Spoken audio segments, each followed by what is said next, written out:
अस्सलाम वालेकुम रहमतुल्लाहि व बरकातहू।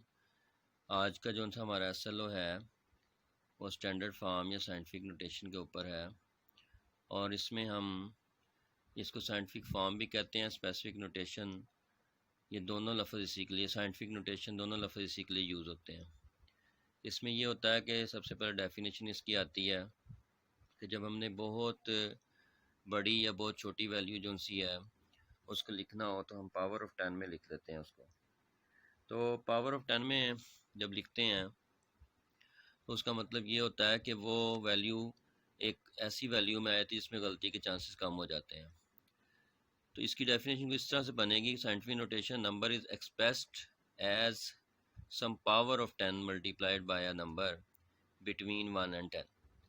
अब ना ही 1 से नीचे नंबर होगा वो, ना ही 10 से ऊपर नंबर होगा वो, यानी कि जो 10 की पावर के साथ नंबर मल्टीप्लाई हो रहा होगा वो 1 और 10 के दरमियान में होना चाहिए। इसी तरह से जो 10 की पावर होगी वो माइनस में भी आ सकती है और प्लस में भी आ सकती है। Simple but scientific way to write, कि किसी भी चीज़ को राइट करना हो, एक बहुत बड़े और एक बहुत छोटे नंबर को, तो वो हम फिर पावर ऑफ 10 में करते हैं। इसके लिए एग्जांपल एक दी गई है कि 3.84 मल्टीप्लाई बाई 10 पावर 8 मीटर जो है, इसको अगर हमने लिखें 10 की पावर में लिखा है मैंने, तो ये स्टैंडर्ड फॉर्म या साइंटिफिक नोटेशन बन जाती है। उसके बाद इसमें ये है कि अगर हमने अपनी राइटिंग सेव करनी है या हमने ज़्यादा ज़ीरोज़ लिखने से बचना है तो फिर हम इसको यूज़ करते हैं। उसके बाद एग्जांपल है कि 220478 जो है, इसको हमने साइंटिफिक नोटेशन में अगर लिखना है तो इसकी 4-5 ऑप्शन हैं, जिसमें एक है कि 10 की पावर 4, 10 की पावर 3, 10 की पावर, इसी तरह से बढ़ाते जाएंगे, 10 की पावर 2 भी आएगा। लेकिन इनमें से सबसे अच्छी जो सही ऑप्शन है वो 2.20478 10 की पावर 5 है। उसकी वजह यह है कि जो 10 की पावर 5 के साथ नंबर मल्टीप्लाई हो रहा है वो 1 और 10 के दरमियान में है, और ये इसलिए स्टैंडर्ड फॉर्म की सही शक्ल है। इसी तरह से अगर पॉइंट जो उनसे हैं आपके लेफ़्ट साइड पे आ जाएं, पॉइंट आपका लेफ़्ट साइड पे आ जाए, तो फिर आपकी पावर जो सी है वो माइनस में चली जाती है। इसलिए मैंने इसका लॉ लिख लिया है कि जब जो जो आपका पॉइंट है, डेसिमल है, वो लेफ़्ट से राइट मूव करवाएंगे आप, तो उसकी 10 की पावर डिक्रीज़ होगी, और जब राइट से लेफ़्ट मूव करवाएंगे तो उसकी पावर जो सी है वो इंक्रीज़ होगी। उसके बाद कुछ सवालात इसमें आ जाते हैं, लेकिन ये है कि ये रूल अगर आपको याद है तो बड़ी आसानी से आप इसको कर सकते हैं। और इसमें पहली बात तो ये है कि ये रूल कुछ इस तरीके से दोबारा रिवाइज़ कर देता हूँ कि राइट से अगर आप लेफ़्ट से राइट जाते हैं, पॉइंट को मूव करवाते हैं, तो पावर डिक्रीज़ होगी, और अगर राइट से लेफ़्ट मूव करवाते हैं तो पावर जो सी है वो इंक्रीज़ होगी। उसके बाद जो किताब आपकी है PTP की बुक जो सी है, उसका पेज नंबर 7 और 8 जो सा है उसके ऊपर ये आपका टॉपिक मौजूद है, सॉरी ये पेज नंबर 8 पे मौजूद है। और फिर आखिर पे क्वेश्चन में चले जाएंगे, प्रॉब्लम जो सी हैं इसके आखिर पे दी हुई, वो 1.4 और 1.5 आपने बुक से देख के सॉल्व करनी है। इसी तरह से जो सा प्रॉब्लम और मैंने एक प्रॉब्लम खुद अपने पास से दिया है कि स्टैंडर्ड फॉर्म में कन्वर्ट करें, तो ये 4 सवाल हैं, और इसी तरह से एक सवाल जो सा है वो दिया है जो कि आपने उसको सिंपल फॉर्म में कन्वर्ट करना है, पावर ऑफ 10 ख़त्म करनी है। तो इस तरह से आपने ये सवाल जो से हैं, ये 4 के करीब सवाल आपको दिए गए हैं, ये आपने करने हैं। और इसके लिए आपने जो मेरा नंबर है वो आपको मैंने इसके ऊपर लिख दिया, उसके ऊपर असाइनमेंट सेंड करनी है आपने। और अगर आपको कोई मसला पेश आए तो आप मुझे कॉल करके भी पूछ सकते हैं। तो हमारा जो टॉपिक था ये SLO 1.5 है, जिसको स्टैंडर्ड फॉर्म या साइंटिफिक नोटेशन भी कहते हैं। और इसमें सबसे अहम बात जो सी है वो ये है कि हम बहुत ज़्यादा ज़ीरोज़ अगर दिखें बार बार तो उससे गलती होने के चांसेस होते हैं। उससे बचने के लिए हम ये लॉ जो है ना वो यूज़ करते हैं, और इस लॉ में जो है ना पावर ऑफ 10 यूज़ करके हम बहुत सारे ज़ीरो बार बार लिखने से बच जाते हैं और इसी के साथ साथ हम सवालात आसानी से हल कर सकते हैं।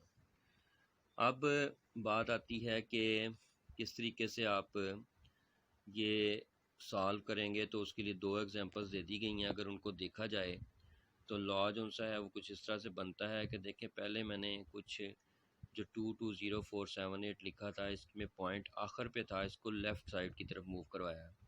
जब मैंने लेफ़्ट साइड की तरफ 2 दफ़ा मूव करवाया तो 10 की पावर 2 आ गया।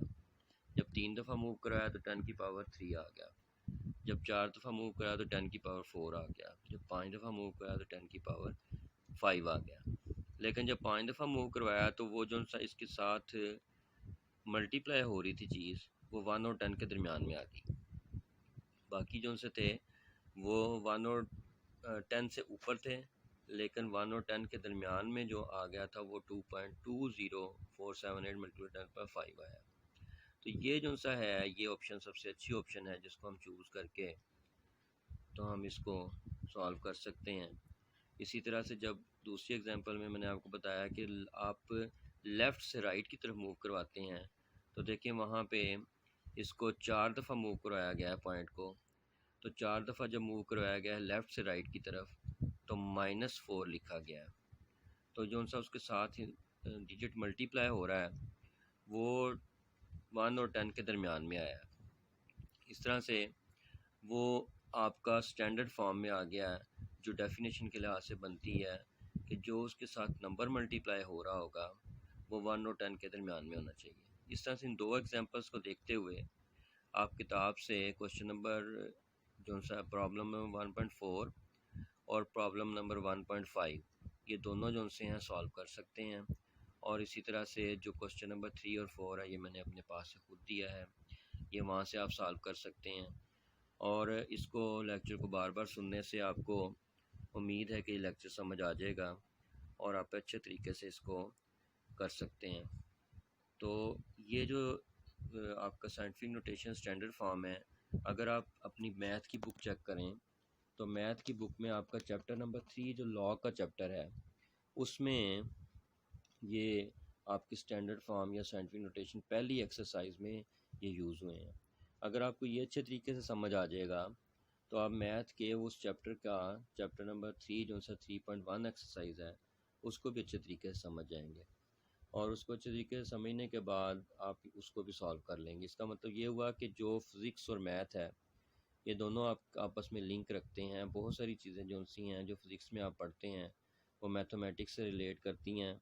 और इसी तरह से जो लॉगरिथम होता है, जो आप लॉग का चैप्टर पढ़ते हैं उसमें लॉग जो लेते हैं वो भी इसीलिए लेते हैं कि बहुत बड़ी वैल्यू हो या बहुत छोटी वैल्यू हो, उसको आप अच्छे तरीके से एक ऐसी वैल्यू में ले आएँ जो कि ना बहुत बड़ी वैल्यू रहे ना बहुत छोटी वैल्यू रहे, बल्कि वो एक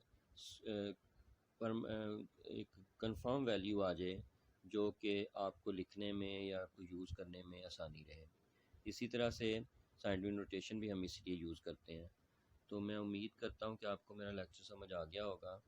तो आप इसको अच्छे तरीके से देखें और समझें और इसको अच्छे तरीके से सॉल्व करके तो अपनी प्रैक्टिस जो सी है वो कर लीजिएगा। Question number 1, question number 2, question number 3 और 4 के ऊपर अपनी प्रैक्टिस कर लीजिएगा। और कोई भी किसी किस्म की क्यूरी हो तो आप मुझसे रब्ता कर सकते हैं। Best of luck. अस्सलाम वालेकुम रहमतुल्लाहि व बरकातहू।